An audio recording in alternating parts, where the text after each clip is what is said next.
तारी द खजूर वाला काम तारी वाली तारी पिया द तारी वाली तारी पिया द क्या बात है क्या बात है आई एक नंबर बड़ा कापी परवानी हो एक नंबर बड़ा कापी परवानी हो तार वाला तारी द खजूर वाला काम तारी वाली तारी पिया द तारी वाली तारी पिया द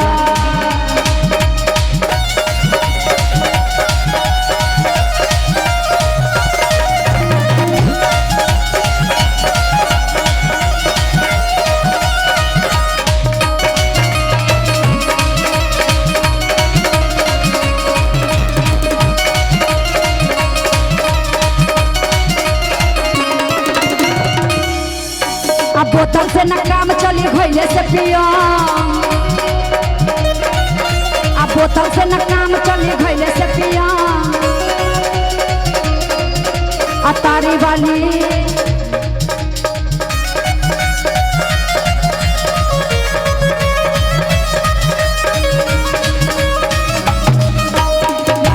अब बोतल से न काम चली घोइले से पिया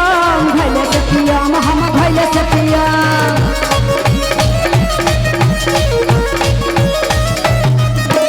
बोतल से न काम चली घोइले से पियम हम घोइले से पियम आ एक नंबर बड़ा कापी परवानी हो आ एक नंबर बड़ा कापी परवानी हो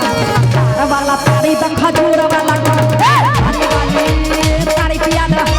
तारी वाली तारी पिया द तारी वाली तारी पिया द तारी वाली तारी पिया द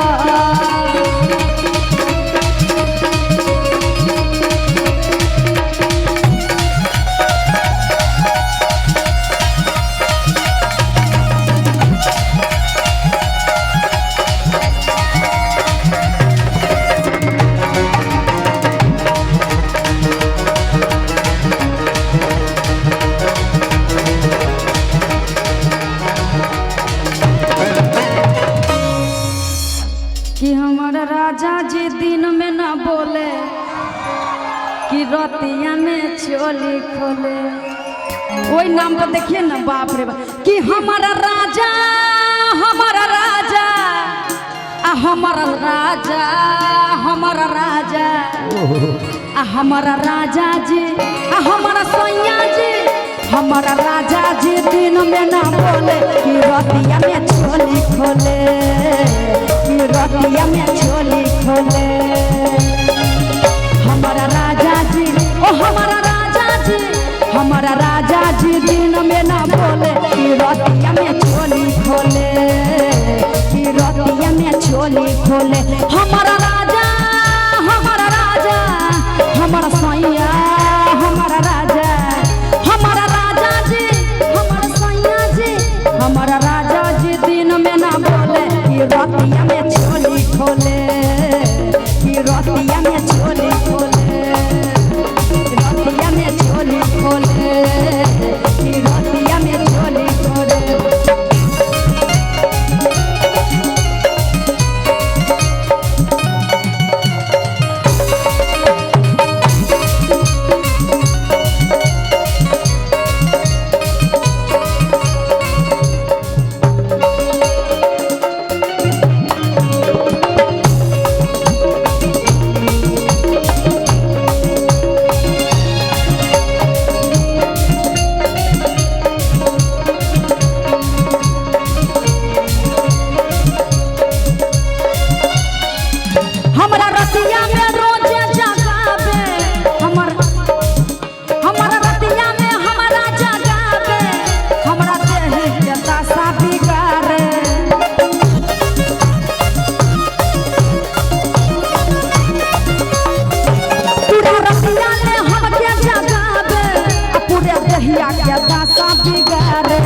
हमारा राजा जी हमारा सैया जी हमारा राजा जी दिन में ना बोले कि रतिया में चोली खोले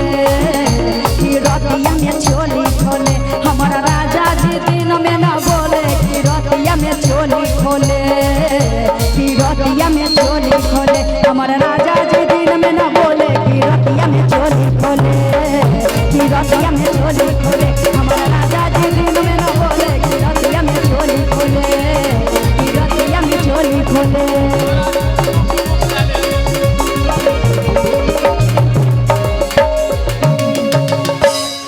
सब रखिए रिकॉर्डिंग के लिए, क्यों परेशान अभी 32 GB कह रहे हैं कि ये में खेले वाला ऑनलाइन गेम बा।